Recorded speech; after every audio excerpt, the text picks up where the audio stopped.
Vamos ler, irmãos, com a ajuda de Deus, um ponto da palavra que o Senhor nos mostra na carta do apóstolo Paulo aos Filipenses. Filipenses, no capítulo 4.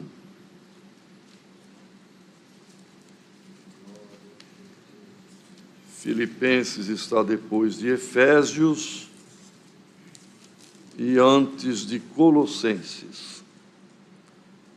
Último capítulo da carta, capítulo 4 da carta de Paulo aos irmãos da cidade de Filipos.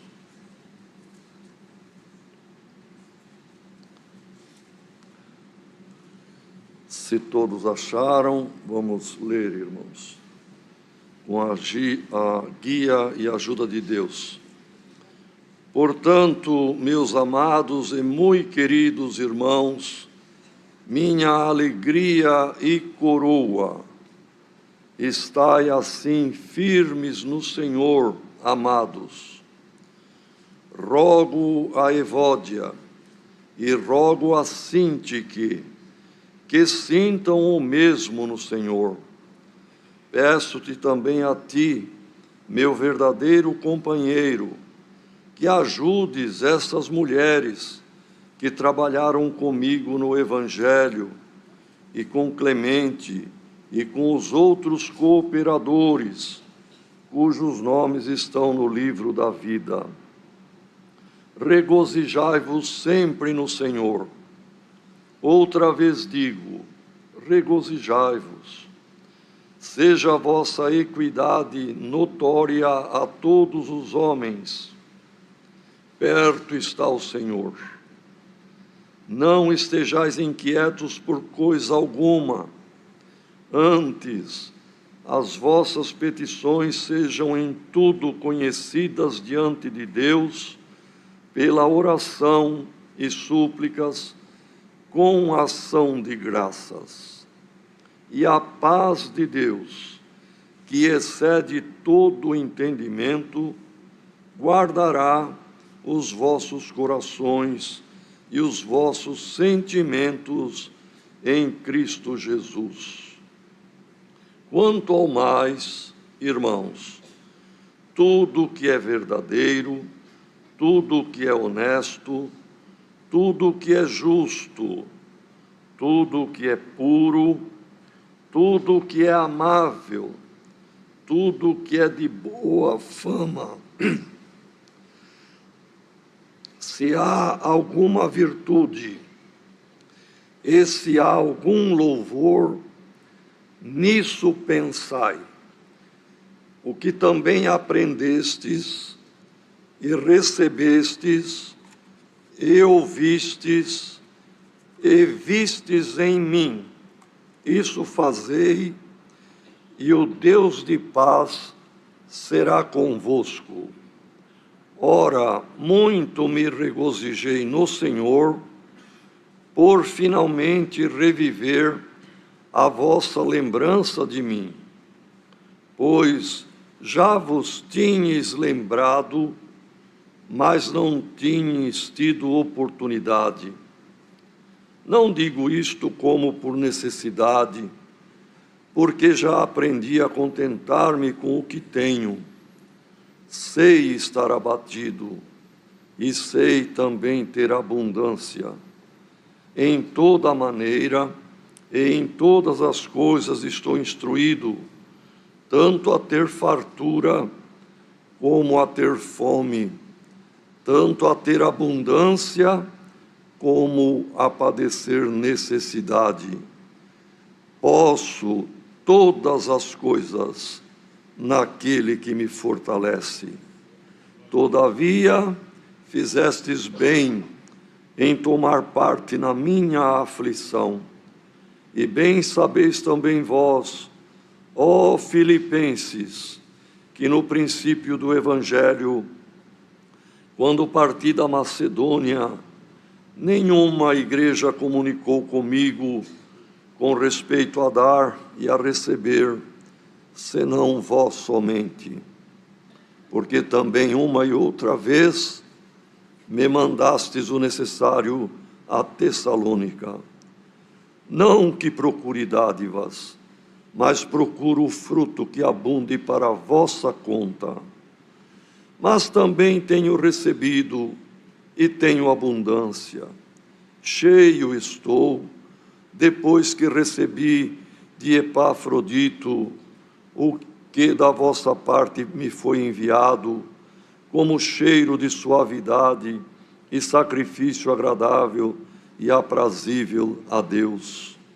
O meu Deus, segundo as suas riquezas, suprirá todas as vossas necessidades em glória por Cristo Jesus. Ora, a nosso Deus e Pai seja dada a glória para todos sempre. Amém. Saudai a todos os santos em Cristo Jesus. Os irmãos que estão comigo vos saúdam, todos os santos vos saúdam, mas principalmente os que são da casa de César. A graça de nosso Senhor Jesus Cristo seja com vós todos. Amém. Queridos irmãos, irmãs, esta carta que Paulo escreveu à igreja de Filipos, a cidade era Filipos, os habitantes, os filipenses, irmãos, é rica em doutrina, em ensinamentos, em conselhos, que serviu para eles nos dias deles e serviu ao longo dos séculos, irmãos, para os cristãos que, lendo, foram iluminados pela palavra, e serve, irmão, como lâmpada para os nossos pés e luz para o nosso caminho, na nossa geração, no nosso tempo, a igreja cristã que serve ao Senhor neste século 21. Glória ao nome do Senhor. E nós sabemos, irmãos, que foi na cidade de Filipos que Paulo, Silas, Lucas, que estavam juntos os três, irmãos, por uma revelação, por uma visão que Paulo teve, vendo um anjo que disse: venha até a Macedônia, passa por aqui e ajuda-nos. Os anjos pedindo ajuda, irmão. E Paulo, falando com os companheiros, entenderam que era uma mensagem de Deus e realmente foram. E foi lá na cidade de Filipos que tinha aquela moça com espírito de adivinhação, e por conta de ter sido expulsado o espírito, suscitou um ciúme, uma inveja muito grande nos judeus que lá habitavam, e Paulo e Silas acabaram na prisão. Lucas não foi, porque era grego, e Filipos estava já nos domínios gregos, que a Macedônia também fazia parte. E Lucas não foi preso, mas Paulo e Silas sim, sofreram, foram vergastados, foram, enfim, irmãos, flagelados, e mesmo presos indevidamente, injustamente, amarrados num tronco interior, tinha outras celas em volta, os presos de lá viam eles, e eles ali, irmãos, poderiam, no raciocínio humano, e muitos de nós pensam assim, e é um pensamento de gente, de ser humano, poderia ter reclamado com Deus. Provavelmente alguém de nós reclamaria: Senhor, tem misericórdia, nós viemos aqui não foi porque quisemos, não viemos aqui para assunto nosso, não estamos buscando comércio nem lucro para nós, viemos pela tua obra, foi a revelação do anjo que nos mandou, e agora acontece isto, Senhor, tem piedade, olha isso aí. Eu tenho crédito, tem uns que têm essa coragem de dizer, eu tenho crédito com Deus e falar isso para Deus. Irmão, não temos crédito nenhum, nosso débito é impagável, se não é a misericórdia de Deus na nossa vida. Ninguém tem crédito, irmãos. Mas Paulo e Silas sabiam, não precisa falar, Senhor, olha aí o que fizeram conosco. Deus estava vendo. Não precisava falar, Senhor, tu nos mandaste pelo anjo vir aqui e agora estamos presos. Não precisava falar, o Senhor estava vendo. Então o que eles fizeram, irmãos? O contrário da lógica, cantavam hinos. Roupa rasgada, rasgaram as vestes para as costas ficarem nuas para o chicote. Sangrava, amarrados, presos como bandidos perigosos no cárcere interior, que seria a segurança máxima da prisão da época. Os outros rindo, ouvindo, mas começaram a ficar assustados, porque eles naquela situação oravam, pediam a bênção sobre os outros presos, pediam a bênção sobre a igreja, e entre uma oração e outra, cantava hino. Começaram a apavorar, que homens são estes? Que tipo de gente é esta, que sofrendo louva o seu Deus? E Deus se comoveu, irmão, e Deus comoveu no céu e comoveu a terra, e a terra sofreu um terremoto naquele lugar, os alicerces se abalaram, as cadeias se romperam, se rebentaram, as portas, as grades das prisões se abriram, todos ficaram livres, inclusive eles. E o carcereiro, quando viu aquilo, tinha recebido ordem de segurança máxima com aqueles dois homens judeus. Então, irmão, o carcereiro tirou a espada e colocou a espada contra um ângulo do chão e foi se jogar por cima da espada. Paulo bradou rapidamente: não te faça mal nenhum dano. Olha os presos, ninguém fugiu, estão todos aqui, e nós estamos aqui também. Por que você vai se matar? Porque os presos, irmãos, viram a porta da cadeia aberta, viram as correntes quebradas, mas estavam presos agora por um laço invisível naqueles homens de Deus, como a Irmandade está presa na palavra aqui. Glória ao nome do Senhor. Como nós, cada um, somos prisioneiros em Cristo Jesus, na sua palavra, na sua graça. O mundo pode nos chamar, irmão, e a carne às vezes até se inclina para lá, mas nosso espírito, irmão, é prisioneiro do Senhor. Glória ao nome do Senhor. Então aquele carcereiro, a sua casa, daquela mesma hora da noite, porque era perto de meia-noite, depois da meia-noite, irmão, vendo aquilo, não é possível, isso não é da terra, e não era mesmo, foram os primeiros a obedecer.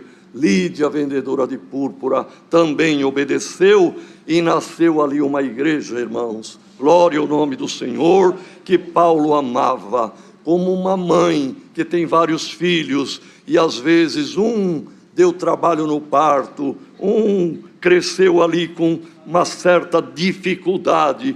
Às vezes é este que a mãe mais ama, mais sofre, mais ama. Glória ao nome do Senhor. E Paulo fala exatamente isto, irmão, na igreja de Gálatas, que também era vizinho lá, dizendo: filhinhos, por quem ainda sinto dores de parto. O apóstolo falando isso, irmão. Claro que é uma figura de linguagem, é uma metáfora, mas ele estava dizendo, como uma mãe tem dores de parto, mas se alegra com a vinda de um filho, eu sofri por vocês, eu tive dores de parto, e continuo tendo, até que Cristo seja formado em vós. Glória ao nome do Senhor. Então, irmãos, aqui para a igreja de Filipos, Paulo tinha um grande carinho, como uma mãe que amamenta, como uma mãe que criou, como uma mãe que sofreu, mas agora havia uma igreja formada, uma igreja maravilhosa, e ele estava em Roma agora, novamente preso, irmãos, mas em Roma, e ele mandou Epafrodito levar esta carta, para eles se alegrarem. E ele promete, leiam em casa esta carta, é tão linda, irmãos, e fácil de entender. E o Senhor vai revelar e vai iluminar quem ler querendo compreender as grandezas de Deus e as profundidades que aqui estão, irmão. Ele manda Epafrodito levar e fala: olha, vocês vão lendo aí, alegre-se com Epafrodito, mas logo eu vou mandar Timóteo também. Daqui mais um tempinho, vai Timóteo para alegrar vocês. E depois eu vou sair da prisão aqui e quero ainda ver o vosso rosto. É o amor, irmão. E neste capítulo que lemos, ele chamava a igreja: meus amados, muito queridos irmãos, minha alegria, minha coroa. Olha, irmãos, 4 qualidades de amor: amados, muito queridos, minha alegria, como uma mãe se alegra com o filho, minha coroa, como um rei sabe que a sua nação, o seu povo, é a coroa que ele tem na cabeça, representa o povo. Assim Paulo dizia: no meu reinado do apostolado, eu me alegro com vocês, vocês são a minha alegria e coroa. Glória ao nome do Senhor. Mas tem aí 2 irmãs que foram tão úteis e ainda são, foram das primitivas e são formadoras de opinião aí, mas estão intrigadas. Eu rogo, o rogo, irmãos, é um pedido com humildade. O apóstolo pedindo para 2 irmãs, se humilhando.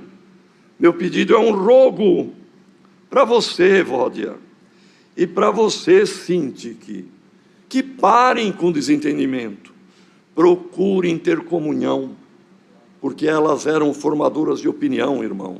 Os filhos ouvem a mãe, o marido ouve a esposa, e a igreja estava tendo prejuízo na confusão de 2 irmãs. E ele dizia: eu rogo, procurem ter comunhão, sentir o mesmo no Senhor.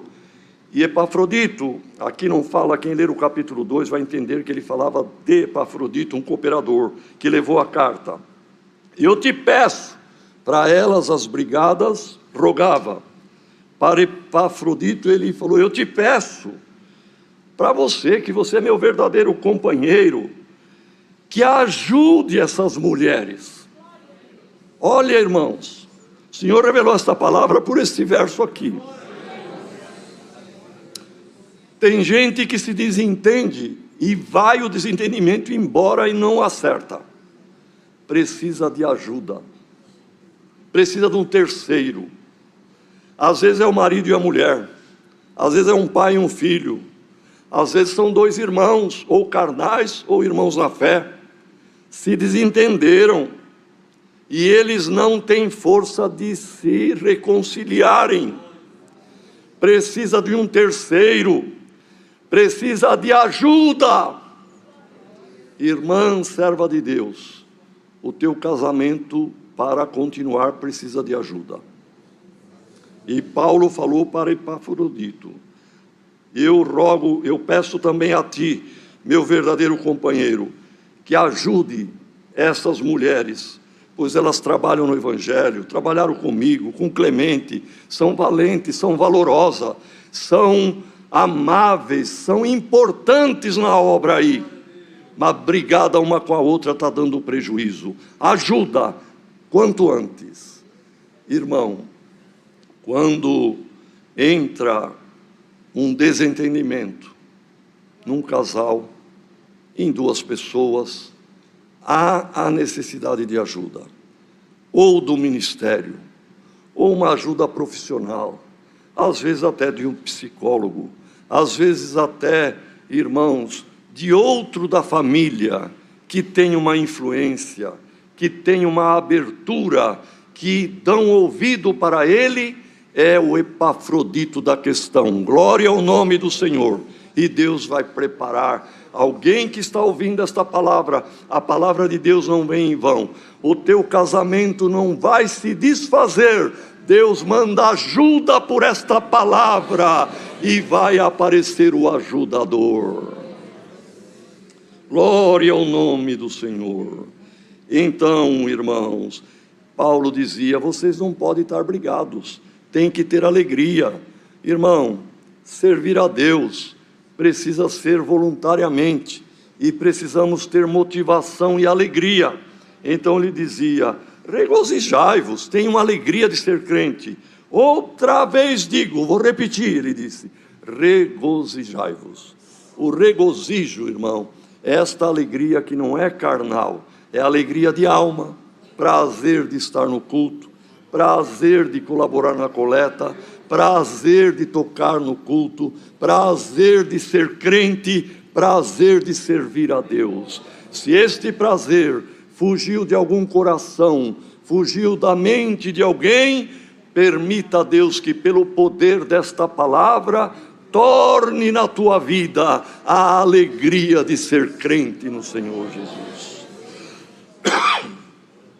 E ele dizia, não precisa ficar inquietos por nada. E nós, a palavra hoje é para nós, irmão. Ninguém fica inquieto por nada. Ah, mas está acontecendo isto. Mas tem o problema lá na Europa. Mas tem o preço dos combustíveis. Mas tem mais isto e mais aquilo. Irmão, problema enquanto vivermos terá. Terminará a nossa vida e os problemas continuarão. Mas nós não devemos ficar inquietos. Então o conselho da palavra é esta: não estejais inquietos por coisa alguma, por nada, por nenhuma coisa. Antes, as vossas petições sejam conhecidas diante de Deus, como? Pela oração, pela súplica, oração de pedir, mas sobretudo por ação de graças. Irmão, é possível fazer uma oração agradecendo a Deus pela prova? É possível fazer uma oração agradecendo a Deus por ter passado ou estar passando por uma enfermidade? Experimenta fazer isto. Ah, mas eu só peço para o Senhor me libertar. Como que eu vou pedir? Dou graças a Ti. Dê graças, irmão. Obedeça a palavra. Vai ver a mudança que ocorrerá na tua vida. Irmão, Paulo e Silas oravam agradecendo ao Senhor. Preso, amarrado, tinham sofrido o flagelo. Deus mandou o terremoto. Agradeça a Deus pela tua prova. Vai vir um terremoto na tua vida.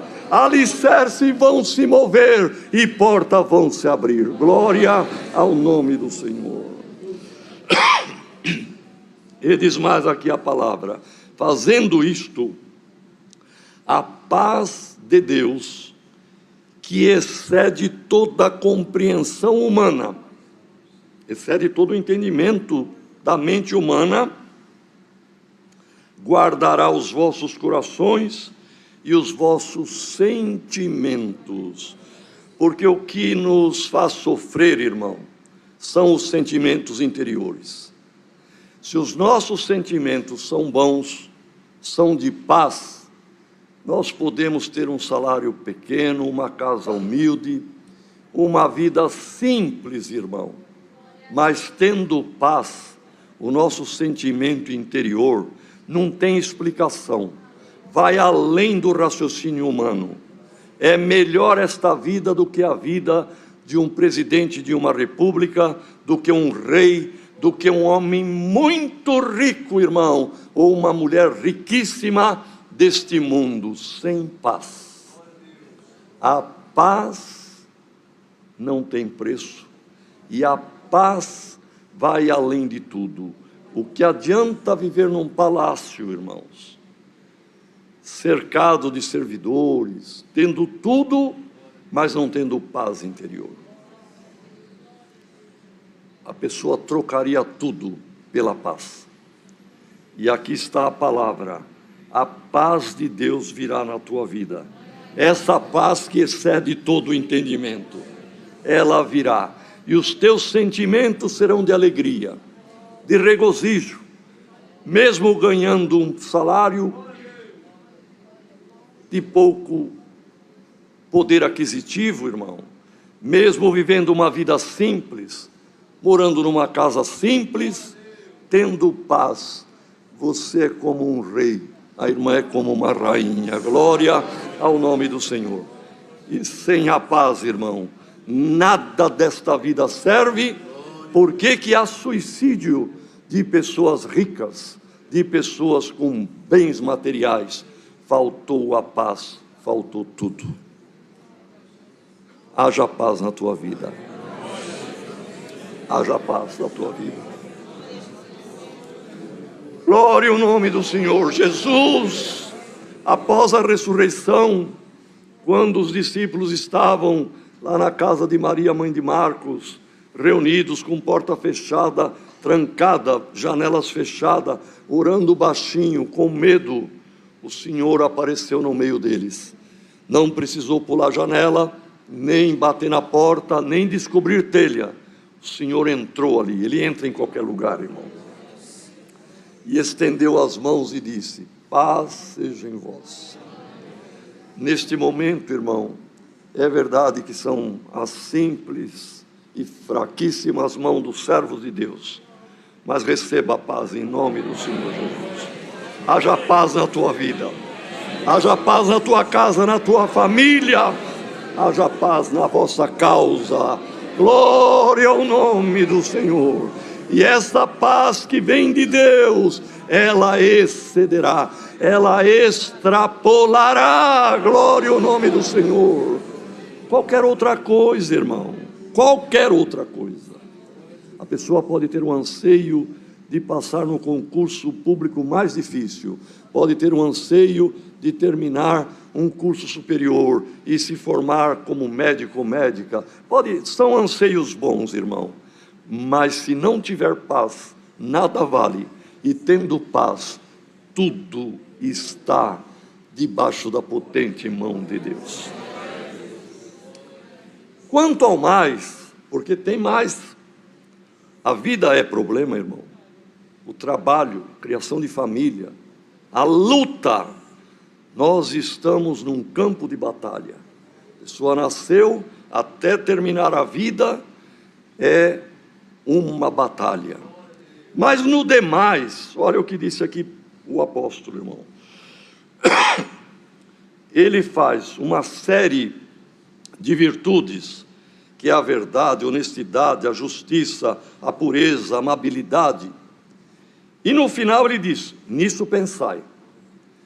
Para entendermos bem, irmãos, a tônica e a importância disto aqui, nós teríamos que ler assim: quanto ao mais, irmãos, tudo o que é verdadeiro, vai lá embaixo, nisso pensai.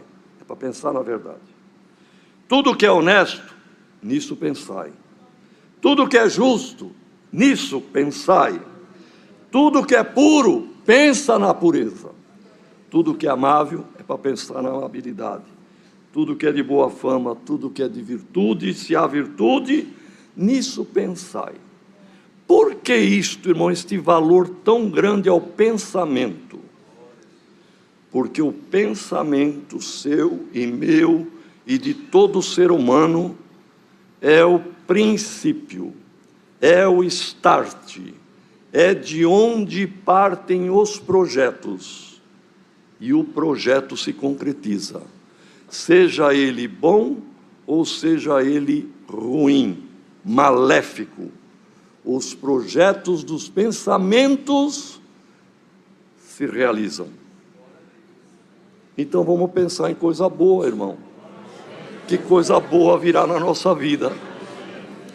E se tem alguém pensando coisas negativas, pensando coisas que não dão certo, ruins, coisas que causam depressão, vai dar depressão mesmo, vai se concretizar isto.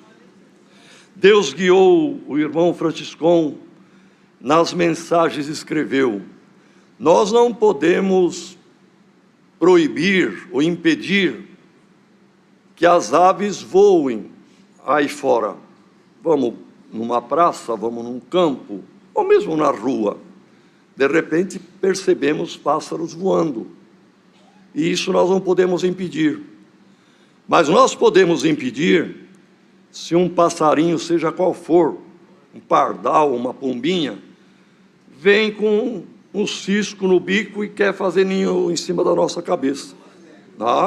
Tem que, perdoa a expressão, irmão, mas dá um tapa, vai para lá, na minha cabeça aqui, você não vai fazer ninho. E é uma coisa importante, irmãos, essas aves que voam são os pensamentos, e nós não podemos impedir que venha um pensamento negativo, que venha um pensamento até impuro, porque tudo isto aqui, irmão, o apóstolo dizia, tudo o que é verdadeiro, porque às vezes algum engano, alguma mentira a gente pensa, mas é o pássaro que temos que afugentar. Tudo que é honesto, porque tem pensamento desonesto, malicioso, e somos carne, de repente dá uma voadinha, mas enxotamos. Irmão, 15 de Gênesis, Abraão fazia uma oferta a Deus, começou a voar aves de rapina, aves, mas ele pegou alguma coisa lá, irmão, e enxotava, expulsava. E nesta manhã aqui para nós, irmão, é por esta palavra, é como uma vassoura, é como, sabe, irmão, alguma coisa que vai varrer para longe da vida tua e da vida de quem serve a Deus, pensamentos malignos, desonestos, impuros, para não fazer ninho. Irmão, a ave vai trazendo o cisquinho e vai trançando, porque ela vai trabalhando para fazer o ninho. Depois o que ela vai fazer? Vai pôr ovos. Depois o que ela vai fazer? Quando tem um número de ovos suficiente, vai chocar e depois vai nascer filhote. É assim, irmão, os maus pensamentos querem fazer ninho na nossa mente. E o apóstolo disse, tudo que for bom, tudo que for honesto, puro e que seja verdadeiro, nisto pensai. Porque depois do pensamento, irmão, o bom pensamento gera bom sentimento. E um bom sentimento, irmãos, gera bons procedimentos. O comportamento, irmão, a sequência é essa: pensamento bom, sentimento bom, comportamento bom. Forma um ciclo virtuoso, bom. Mas um pensamento mau gera sentimento mau e procedimento mau, comportamento mau. É o que acontece numa pessoa que cai no erro, cai no vício, cai na droga, porque do pensamento que originou tudo, criou um ciclo ou um círculo vicioso. Que Deus nos ajude, irmãos. É muito sério o que Deus manda para nós nesta palavra. Os irmãos querem ver uma coisa? Eu começo a pensar que o irmão Nilson me olhou feio. E depois, uma hora ele está falando uma palavra, eu pego, passando ali, olha, ele não só me olhou feio, ele agora eu ouvi qualquer coisa que eu não gostei. Esses pensamentos ficam batendo, martelando, no meu coração começa a gerar sentimento contra o irmão, raiz de amargura. É também a hora que eu encontrar com ele, vou falar isso, mais aquilo, já vai mudando o meu comportamento. Amanhã ou depois eu realizo isto que fecha o ciclo e brigo com o irmão, falo impropérios. Por que isto, irmão? Porque a origem foi um pensamento mau. Irmãos, saiamos deste culto com um propósito: se o pensamento é bom, é honesto, é puro, é verdade, você vai abraçar frutos bons. Mas a hora que passar pela tua mente um pensamento malicioso, um pensamento ruim, um pensamento mentiroso, clame o sangue do Senhor Jesus, expulsa esta ave que vá para longe de ti e não venha causar dano na tua vida espiritual. E depois, irmão, Paulo teve uma coragem que poucos têm, irmão. No mais, meus irmãos, tudo que vocês aprenderam comigo, que eu ensinei, tudo que vocês ouviram que eu falei, tudo que vocês viram eu fazer, vocês podem fazer igual. E Deus, o Deus de paz, será convosco. Irmãos, aqui estão pais, mães, jovens. Será que teu filho, teu irmão, quem te vê, pode imitar você? Nas palavras, nos atos, nos procedimentos? Ah, tem misericórdia, tem hora que eu perco a paciência. Então, irmão e irmã, procuremos pedir ao Senhor que tenhamos uma vida que quem imitar o que fizermos não erra. O modelo é Cristo. Paulo tinha esta convicção, mas nós precisamos buscar. Sei que falta, para mim falta, mas vamos nos esforçar.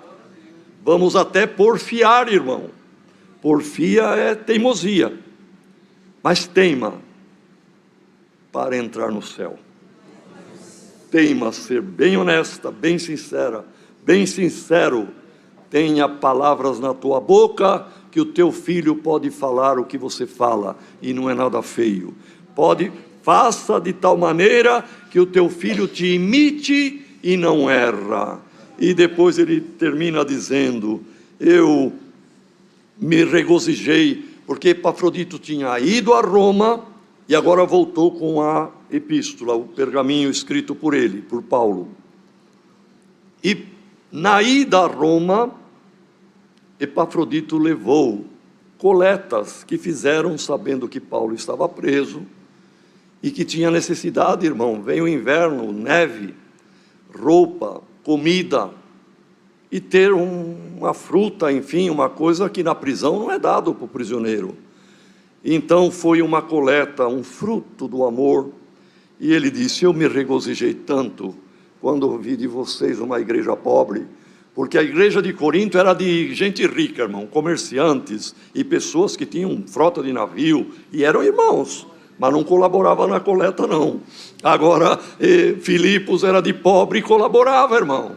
E parece que essa coisa continua ainda, viu? Que Deus nos guarde, irmão, e ajude. E quem tem, irmão, proporcionalmente, vamos colaborar na obra de Deus. Então, olha o que Paulo fala, irmão, como uma mãe. Olha o que ele diz. Eu fiquei contente que Epafrodito me trouxe. Vocês lembram, finalmente, porque ele passou necessidade.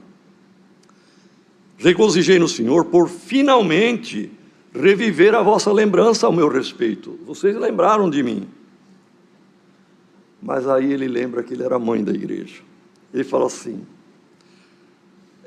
mas não é que vocês não tinham lembrado, vocês não tiveram oportunidade, não teve outro Epafrodito que veio, não teve quem vocês mandasse, querendo dizer, irmão, a mãe, até alguma falha do filho, ela abraça, filho, eu sei que você me ama, você esqueceu do meu aniversário, você esqueceu de mim, mas não é porque você é mau, você é bonzinho, é que você não teve a oportunidade de encontrar comigo.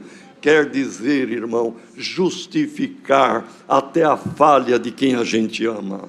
Irmã, que esta palavra tenha lugar no teu coração e no meu, de nós abraçarmos alguém até que falhou conosco, mas dizer: eu sei que você me ama.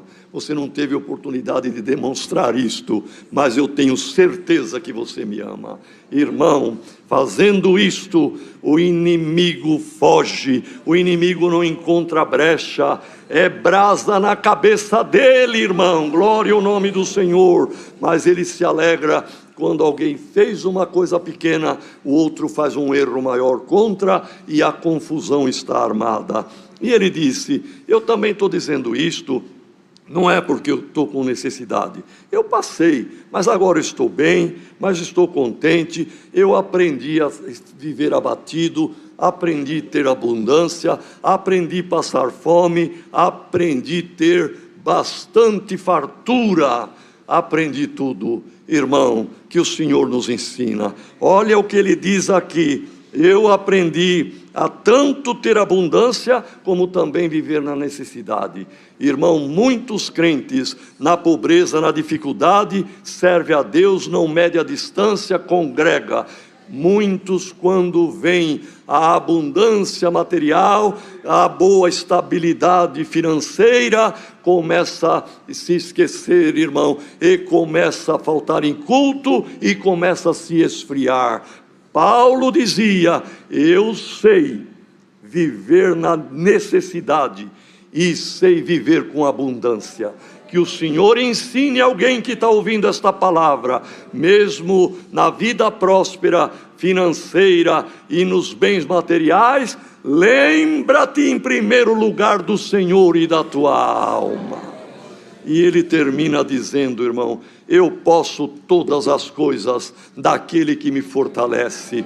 Glória ao nome do Senhor. Alguém pediu a palavra: será que eu consigo? Será que eu vou vencer? O Senhor te responde: vai, não com a tua força, nem com o teu poder, mas eu te ajudarei, eu te fortalecerei. E você perguntou se pode passar. Você pode, porque eu vou te abençoar. É a palavra. Deus seja louvado. Amém. Vamos unidos agradecer a Deus.